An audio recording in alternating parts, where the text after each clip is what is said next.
नमस्कार। GGIC बनभूलपुरा के YouTube channel में मैं नीतू रावत आप सभी का हार्दिक अभिनंदन करती हूँ। गणतंत्र दिवस, आज पूरा देश 75वां गणतंत्र दिवस मना रहा है। आप सभी को भी गणतंत्र दिवस की ढेर सारी शुभकामनाएं। आज हमारे विद्यालय में गणतंत्र दिवस अत्यंत ही उल्लासपूर्वक प्रतिवर्ष की भांति मनाया गया।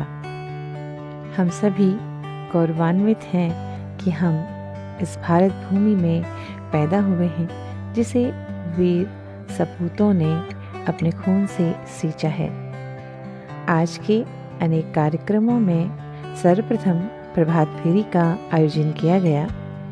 नन्हे बच्चे तिरंगा हाथ में लिए हुए पूरे सेवित क्षेत्र में भारत माता की जय के उद्घोष के साथ तिरंगा लहराते हुए प्रभात फेरी कर रहे।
आदरणीय प्रधानाचार्य महोदया के द्वारा झंडारोहण किया गया।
झंडारोहण के पश्चात प्रधानाचार्य महोदया के द्वारा संपूर्ण विद्यालय परिवार को संविधान की शपथ दिलाई गई।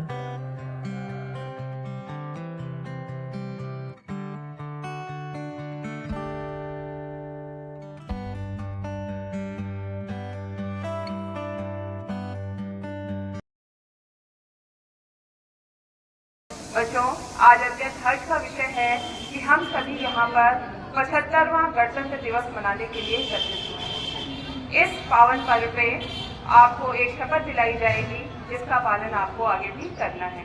सभी शपथ की अवस्था लेंगे।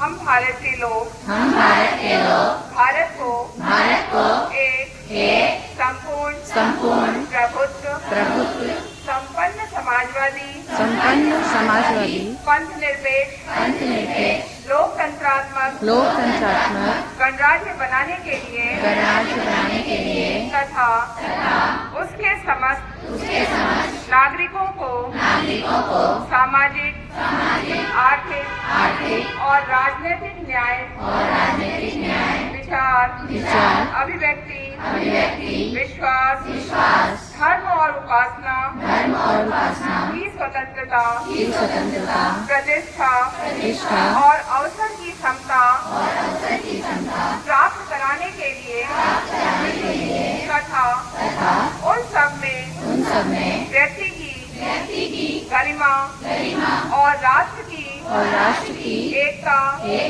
और अखंडता सुनिश्चित करने वाली बंधुता बढ़ाने के लिए एतद् द्वारा इस संविधान को अंगीकृत अधिनियमित और आत्मार्पित करते हैं। जय हिंद, जय भारत।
आज के कार्यक्रम का संचालन प्रवक्ता भौतिक विज्ञान श्रीमती ममता पांडे मैम के द्वारा किया गया, जिन्होंने सुंदर संचालन से पूरे कार्यक्रम से सभी को अंत तक जोड़े रखा।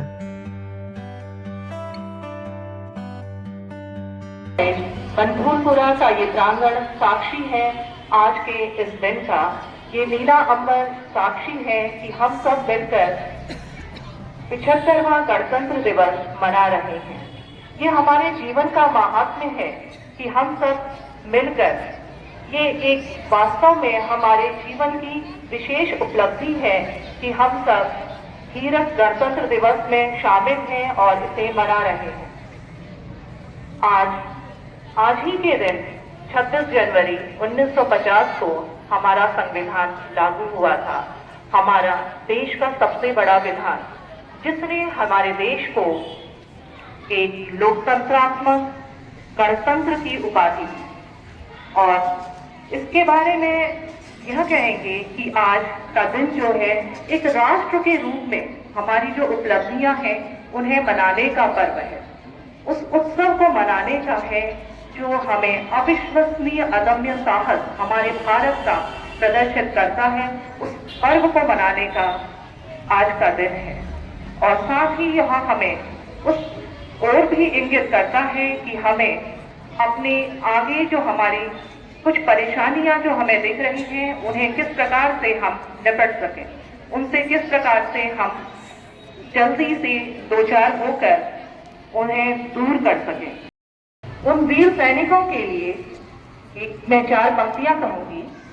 भले बिखरे स्वयं का घर, भले बिखरे स्वयं का घर, यह कीमत कौन देता है? अगर बेखौफ जीते हैं तो ये हिम्मत कौन देता है? अगर बेखौफ जीते हैं तो ये हिम्मत कौन देता है? सिपाही और सैनिक ही बांधते हैं कफन सर पर, सिपाही और सैनिक ही बांधते हैं कफन सर पर, बताओ छोड़कर इनको शहादत कौन देता है?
सबसे पहले संविधान निर्माण प्रारंभ हुआ और यद्यपि संविधान निर्माण की प्रोसेस जो थी 1 वर्ष पूर्व सन 1946 में ही प्रारंभ हो चुकी थी, जिसके तहत लगभग 23 समितियां बनी थी और इस समय एम.एन. रॉय सन 1934 में उनके द्वारा संविधान निर्माण का विचार दिया गया था और कैबिनेट मिशन प्लान के अंतर्गत संविधान सभा का गठन किया गया। संविधान सभा बिना रुके, बिना थके विभिन्न प्रकार के देशों में जा जाकर उन देशों के संविधानों का अध्ययन कर उनमें से प्रमुख उनके नियमों को, उनके कानूनों को ग्रहण कर हमारे देश का जीवंत संविधान बनाया। यह संविधान 26 नवंबर 1949 को बनकर तैयार हो गया था। उस दिन संविधान सभा ने और भारत के लोगों ने इसे स्वीकार किया, लेकिन यह प्रवृत्त हुआ 26 जनवरी 1950 से। तब से आज तक का जो सफर है, ये हमारी कामयाबी का सफर है। यूं तो प्रारंभ में कई चुनौतियां थी और उन सभी से उबरता हुआ हमारे देश का सूरज हमेशा चमकता रहा। इस प्रकार हमारा गणतंत्र दिवस अपने एक्ट में आया 26 जनवरी 1950। इसके लिए 4 सुंदर पंक्तियां हैं श्री रामधारी सिंह दिनकर जी की 26 जनवरी गणतंत्र दिवस पर। सबसे विराट जनतंत्र जगत का आ पहुंचा, 33 कोटि हित सिंहासन तय करो, अभिषेक आज राजा का नहीं प्रजा का है। ध्यान देंगे, अभिषेक आज राजा का नहीं प्रजा का है, 33 कोटि जनता के सिर पर मुकुट धरो। तो 26 जनवरी सन 1950 को हमारे देश का गणतंत्र प्रवृत्त हुआ। इस दिन को ही क्यों गणतंत्र दिवस के रूप में चुना गया, इसके पीछे एक छोटा सा विवरण है जिसे मैं आपसे शेयर करूंगी। सबसे पहले 1929 ईस्वी में 31 दिसंबर को इंडियन नेशनल कांग्रेस की एक बैठक थी और उस बैठक में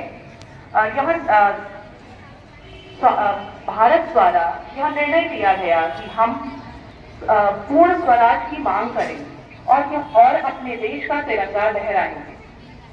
31 दिसंबर को रावी नदी के तट पर यह झंडा फहराया गया और सभी ने सांकेतिक रूप से 26 जनवरी को प्रतीकात्मक रूप से आजादी का पर्व मनाना तय हुआ और 26 जनवरी के दिन देश के विभिन्न कोनों में स्वतंत्रता दिवस मनाया गया और यह तिरंगा लहराया गया।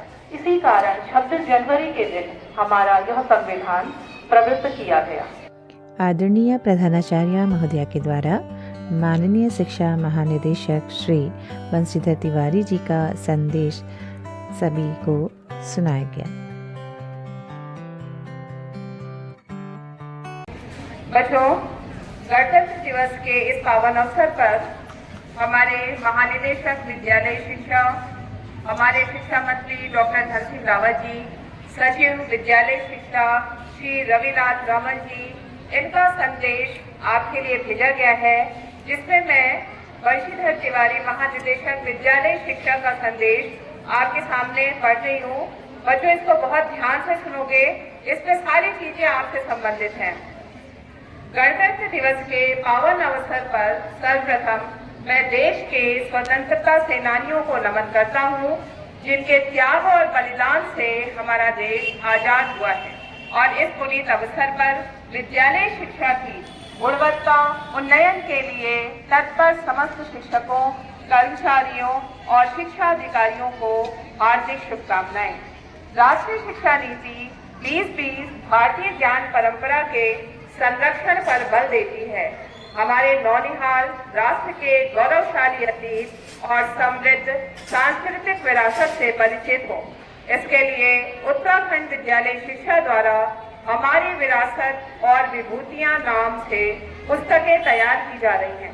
राष्ट्रीय शिक्षा नीति 2020 के अनुरूप बच्चों को उनकी मातृभाषा के माध्यम से सांस्कृतिक जड़ों से जोड़ा जा रहा है।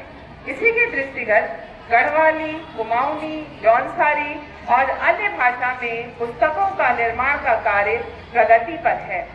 SCERT द्वारा विकसित बरखा सीरीज की पुस्तकों का उत्तराखंड की विशिष्ट सांस्कृतिक परिस्थितियों को ध्यान में रखते हुए यहाँ की स्थानीय भाषाओं में अनुवाद किया गया, जिसकी राष्ट्रीय स्तर पर सराहना हुई है।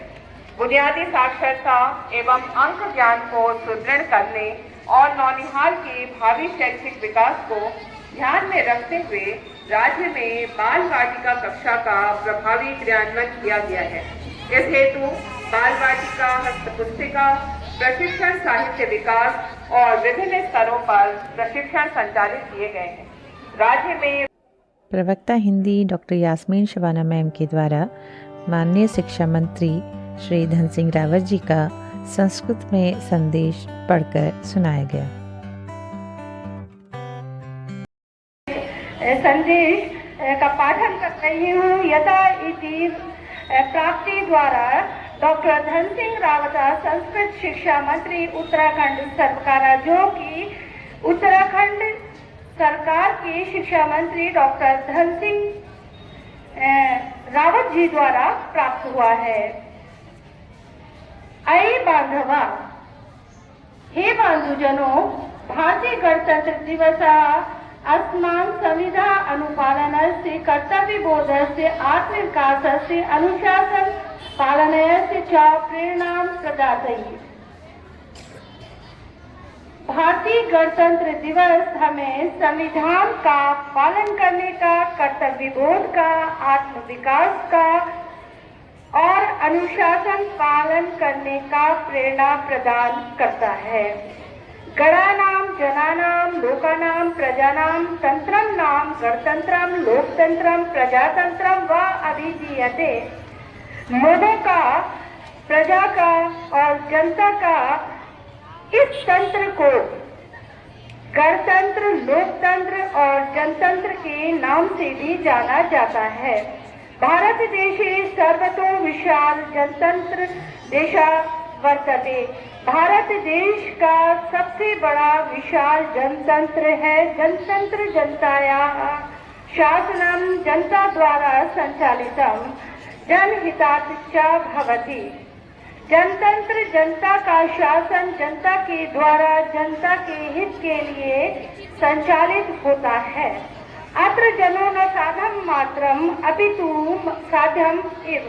ये यहाँ केवल जनता साधन मात्र नहीं अपितु साधित स्वयं होती है। भारतीय संविधाने लोक संचलनाय प्रजानां संरक्षणाय च अस्माकम् अधिकारा सुरक्षा मूल्यानि कर्तव्यानि शासनं प्रशासनं लोकहितं किं करणीयं किं न करणीयम् इव विधा सिद्धांता निहिता सन्ति।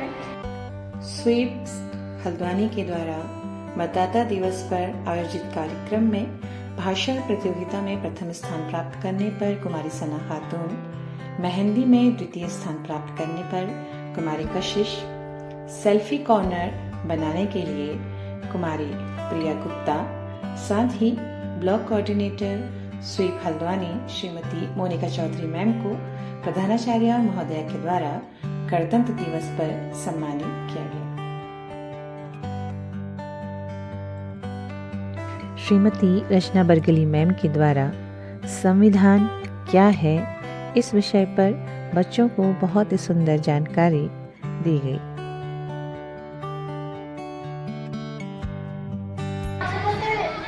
सुनते हैं कि हम यहाँ पर अपना 75वां गणतंत्र दिवस मनाने के लिए एकत्रित हुए हैं और आपको ये भी पता है कि गणतंत्र दिवस क्यों मनाया जा रहा है, क्योंकि आज के दिन हमारे देश का संविधान लागू हुआ। तो बच्चों, आपको संविधान के बारे में कुछ जानकारी है? किसे कहते हैं संविधान, क्या होता है, पता है? तो आज मैं आप लोगों को हमारे देश के संविधान के बारे में, यह संविधान क्या होता है, इसके बारे में थोड़ा जानकारी दूंगी। तो बच्चों, संविधान क्या होता है? संविधान किसी भी देश का सर्वोच्च कानून होता है, सर्वोच्च विधान या नियम जिसके आधार पर किसी देश का शासन चलता है।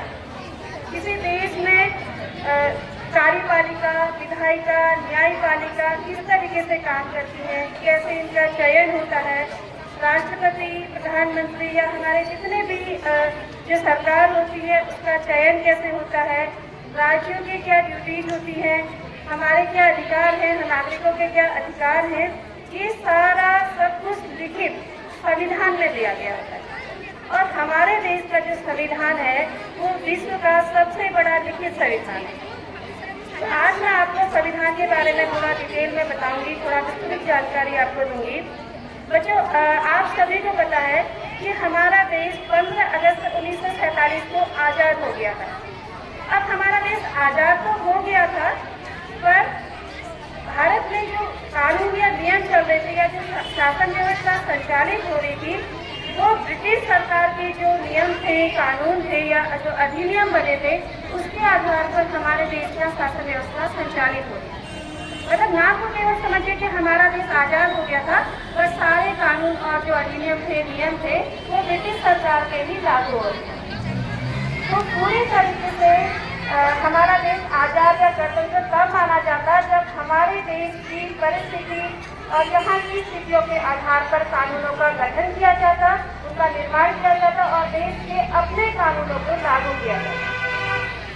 तो देश 15 अगस्त 1947 को आज़ाद हुआ, पर उसकी आज़ादी की प्रोसेस कुछ समय पहले से स्टार्ट हो गई थी, क्योंकि लगने लगा था कि देश आज़ाद होने वाला है। तो इसी की शुरुआत में 1946 में एक कैबिनेट मिशन का गठन किया गया था। कैबिनेट मिशन की ड्यूटी थी कि उसके द्वारा संविधान सभा की जो समिति थी उसका गठन किया जाना था। तो इसमें क्या था, इसमें ये निश्चित किया गया 1946 में कि कैबिनेट मिशन के द्वारा संविधान समिति का गठन किया जाएगा। तो एक निर्वाचित संविधान समिति का गठन किया गया, जिसमें सदस्यों का चयन किया गया और उनको ये ड्यूटी दी गई कि आप भारत के जो स्वतंत्र भारत के संविधान का निर्माण करें। सबसे न्यारा मेरा देश, दुनिया जिस पर गर्व करे, ऐसा सारा मेरा देश। गणतंत्र दिवस के शुभ अवसर पर बच्चों के द्वारा बहुत ही सुंदर सांस्कृतिक कार्यक्रमों का भी आयोजन किया गया। बच्चे विभिन्न विधाओं जैसे भाषण, नृत्य और कविताओं के माध्यम से आज गणतंत्र दिवस पर अपने हृदय की भावनाओं को व्यक्त कर रहे थे।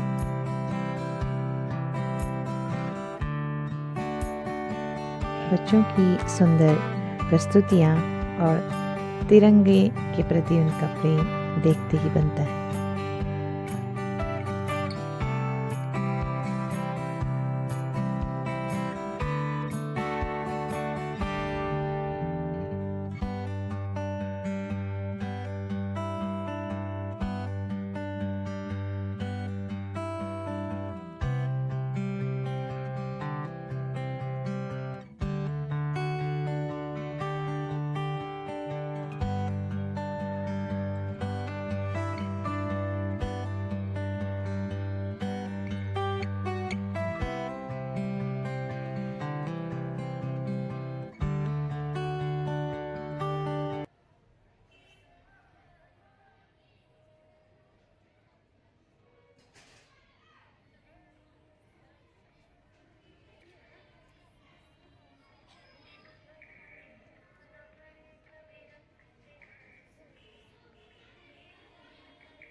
वतन वतन मेरे आबाद रहे तू, मैं जहाँ रहूँ जहाँ में याद रहे तू, मैं जहाँ रहूँ जहाँ में याद रहे तू। ऐ वतन मेरे वतन, ऐ वतन मेरे वतन, तू ही मेरी मंजिल है, पहचान तुझी से, तू ही मेरी मंजिल है, पहचान तुझी से। पहुँचूं मैं जहाँ भी मेरी बुनियाद रहे तू, पहुँचूं मैं जहाँ भी मेरी बुनियाद रहे तू। है वतन मेरे वतन, है वतन मेरे वतन। नाम सबा परवीन है, मैं 7th grade की छात्रा हूँ। मैं आप सभी के सामने कुछ विचार प्रस्तुत करना चाहती हूँ। जो बहाया पसीना मैदान में एक एक बूंद का हिसाब ले आएंगे, जो बहाया पसीना मैदान में एक एक बूंद का हिसाब ले आएंगे। हम भारत माँ की बेटी हैं, यूं ही पूरी दुनिया में तिरंगा लहराएंगे। हम भारत माँ की बेटी हैं, यूं ही पूरी दुनिया में तिरंगा लहराएंगे। श्रीमती सुमन वर्गली मैम के द्वारा भारतीय इतिहास और गणतंत्र के बीच के संबंध की बहुत ही सुंदर व्याख्या की गई। अभिषेक आज राजा का नहीं प्रजा का है। आप सभी को गणतंत्र दिवस की बहुत ढेर सारी शुभकामनाएं। आप सब जानते हैं कि हम यहाँ अपना 75वां गणतंत्र दिवस मनाने के लिए उपस्थित हुए हैं। तो बच्चों, पहले सारे बच्चे इधर ध्यान देंगे। गणतंत्र दिवस के बारे में आप बहुत कुछ सुन चुके हैं और हर बार सुनते हैं। भले ही आप कुछ याद रखें या ना रखें, लेकिन मैं आपको आज इनसे थोड़ा हटकर कुछ चीज़ बता रही हूँ। पहले आप जानेंगे कि गणतंत्र होता क्या है। गणतंत्र या लोकतंत्र जिसको हम कहते हैं, इसके नाम से ही स्पष्ट है कि ये लोगों का तंत्र है। इसका इंग्लिश में है डेमोक्रेसी। डेमोस जो है वो एक ग्रीक वर्ड है, यानी ग्रीक। तो ये जो वर्ड लिया गया है डेमोक्रेसी, उसका जो पहला वर्ड है डेमोस, वो एक ग्रीक वर्ड है जिसका मतलब होता है लोग, और क्रेसी का मतलब है, ये एक इंग्लिश का इसके साथ जोड़ा गया है, यानी लोगों का शासन। शासन है क्रेसी का मतलब। तो डेमोक्रेसी मतलब लोगों का शासन। अब आप सोचेंगे कि हमारा गणतंत्र 75 वर्ष पुराना है। हम कौन सा गणतंत्र दिवस मना रहे हैं? कौन बच्चा बताएगा? कौन सा?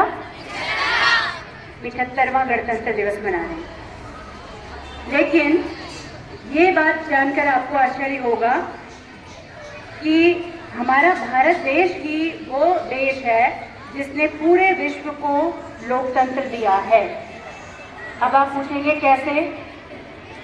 तो जब हम भारत का इतिहास पढ़ते हैं तो सबसे पहले हम प्राचीन इतिहास पढ़ते हैं, उसके बाद मध्यकालीन इतिहास पढ़ते हैं और तब जाकर के हम पढ़ते हैं आधुनिक इतिहास। तो आधुनिक इतिहास जो हम पढ़ रहे हैं अभी, या जो हम 75 साल जिनको कह रहे हैं, ये आधुनिक इतिहास में आता है। लेकिन जिस लोकतंत्र की मैं बात कर रही हूँ वो कई हजार साल पुराना है। आज से करीब 2500 वर्ष पुराना लोकतंत्र है जिसकी मैं बात कर रही हूँ। और ये लोकतंत्र और इसकी परिभाषा पूरे विश्व को भारत के द्वारा मिली है। जो इतिहास पढ़ते हैं वो जानते होंगे कि हमारे इतिहास में जनपदों का वर्णन आता है। आज से करीब 2500 साल पहले, यानी कि 6ठी शताब्दी ईसा पूर्व में हमारे जनपदों का वर्णन आता है। 16 महाजनपदों का वर्णन हमारे हिस्ट्री में मिलता है, जिसमें से काशी, कौशल, वज्जी, मल्ल, चेदी, वत्स, कुरु, पांचाल, अश्मक, अवंती, गांधार, ये हैं जो 16 महाजनपद हैं। उनमें से कुछ प्रमुख 16 के 16 मैंने नहीं बताए, लेकिन प्रमुख जो हैं बताए हैं। और इन सब में सबसे पुराना जो गणतंत्र है वो है लिच्छवी गणतंत्र, यानी वज्जी गणतंत्र। अभी मैंने वज्जी का नाम लिया ना। वैशाली नाम कितने लोगों ने सुना है? बिहार में एक जगह है वैशाली, किसी ने सुना है ना? सुना है, वेरी गुड। चलो, किसी ने नाम तो सुना है। तो वैशाली में लिच्छवियों ने जिस गणतंत्र की स्थापना की थी उसे लिच्छवी गणतंत्र कहते थे। और ये माना जाता है कि विश्व का सबसे पुराना गणतंत्र है। तो जो हम बात करते हैं आज कि हम 75वां गणतंत्र दिवस मना रहे हैं, तो भारत मात्र 75 वर्ष पुराना देश नहीं है, ये एक बहुत पुराना राष्ट्र है जो कुछ समय के लिए बाहरी लोगों के शासन में आया था और बाहरी लोगों ने इस पर शासन किया था। लेकिन हम ही वो लोग हैं जिन्होंने पूरे विश्व को लोकतंत्र की परिभाषा सिखाई है। इसके अलावा एक जगह है चेन्नई में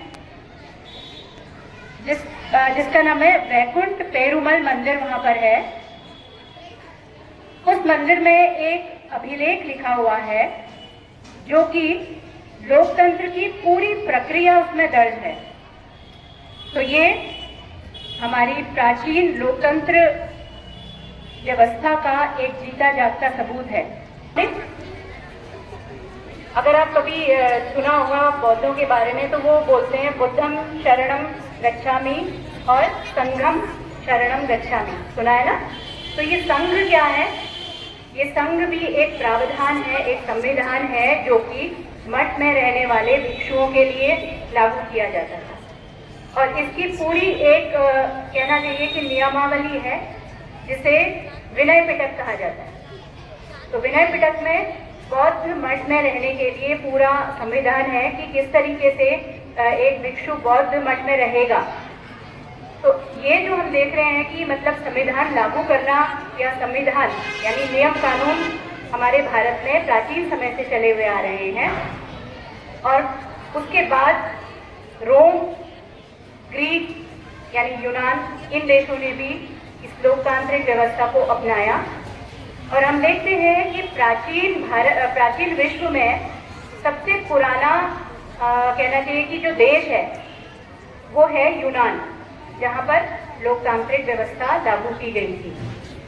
यूनान में भी एथेंस एक ऐसा शहर था जहाँ पर ये लोकतांत्रिक व्यवस्था लागू की गई।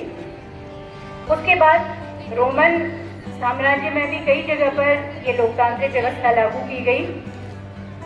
फिर धीरे धीरे ये व्यवस्थाएं समाप्त होती चली गई और आधुनिक विश्व में हम देखते हैं कि जब ये व्यवस्था फिर से लागू की गई, वो देश था अमेरिका, यानी United states of America. America में ये लोकतांत्रिक व्यवस्था सबसे पहले आधुनिक विश्व में लागू की गई।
इजाजत ली नहीं जाती, ये वतन की मोहब्बत है पूछ कर की नहीं जाती, ये वतन की मोहब्बत है पूछ कर की नहीं जाती। इस दिन के लिए वीरों ने अपना खून बहाया है, इस दिन के लिए वीरों ने अपना खून बहाया है। झूम उठो देशवासियों, गणतंत्र दिवस आया है, गणतंत्र दिवस आया है। याद है कि आज 26 जनवरी यानी गणतंत्र दिवस है। इस दिन हमारे भारत का संविधान लागू हुआ था। हमारा भारत 15 अगस्त 1947 को आजाद जरूर हो गया था, मगर हमें उस वक्त हमारा संविधान नहीं मिला था। 26 जनवरी 1950 को हमें हमारा संविधान मिला, यानी भारत के प्रत्येक नागरिक के लिए ये बहुत गौरव का विषय है। आज हम उन सभी जश्न की उपलब्धियों को, जो हमने आज तक उपलब्धियां हासिल की हैं, उन सभी का जश्न मनाने का हमारे पास ये दिन है। हम सभी को गर्व होना चाहिए कि हम एक ऐसे गणतंत्र भारत में निवास करते हैं जहां बिना किसी जाति, धर्म, भेदभाव के हमें हर कार्य को करने की आजादी दी गई है। हम सभी को पता है कि ये संविधान हमें श्री बाबा साहिब भीमराव अंबेडकर जी के द्वारा प्रदान किया गया है। उनके ही कार्य प्रणालियों के द्वारा आज हम यहाँ पर हैं।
कार्यक्रम के समापन में आदरणीय प्रधानाचार्य महोदया ने पूरे कार्यक्रम के सार के साथ गणतंत्र दिवस की सार्थकता पर प्रकाश डाला।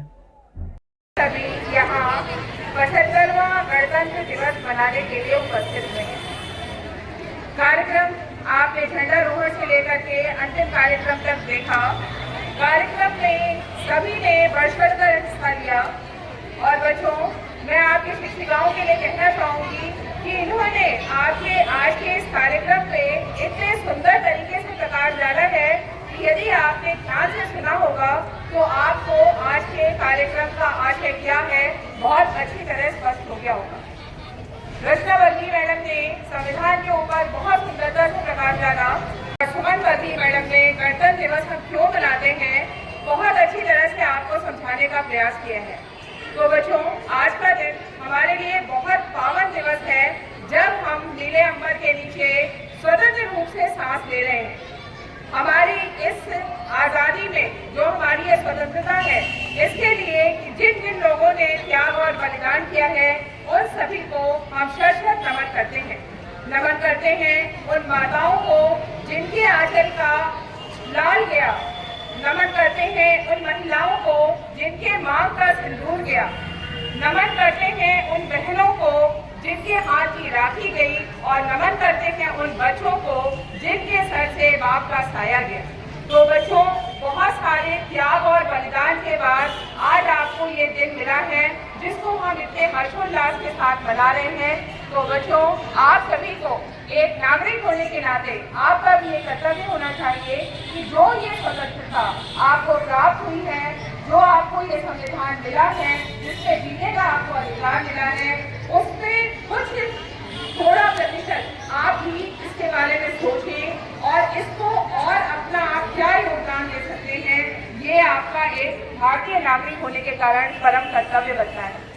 तो बच्चों, आज के इस पावन अवसर पर मैं समस्त विद्यालय परिवार को हार्दिक बधाई और शुभकामनाएं देती हूँ और ये अपेक्षा करती हूँ कि हम इस पर्व को हमेशा इसी तरह हर्षोल्लास के साथ मनाते रहें। आज के इस कार्यक्रम में सांस्कृतिक समिति में भारती मैम और बंसल मैम ने भी कार्यक्रम का बहुत अच्छा आयोजन करवाया है। आज की कार्यक्रम प्रभारी नीतू रावत मैडम ने कार्यक्रम को बहुत सुंदर तरीके से व्यवस्थित किया है और आज का मंच संचालन आपके सामने बहुत सुंदर तरीके से प्रस्तुत हुआ है। आपको मैंने जैसे पहले भी बताया था कि प्रथम बार संस्कृत में आपके लिए कोई संदेश आया, उस संदेश को डॉक्टर यास्मीन मैम ने बहुत सुंदर तरीके से आपको बताने का प्रयास किया।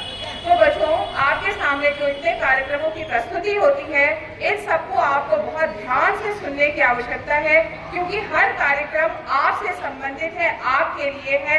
आप हैं तो हम हैं। तो ये जो भी कार्यक्रम आपके सामने किया जाता है, ये सभी कार्यक्रम आपको एक संदेश देते हैं।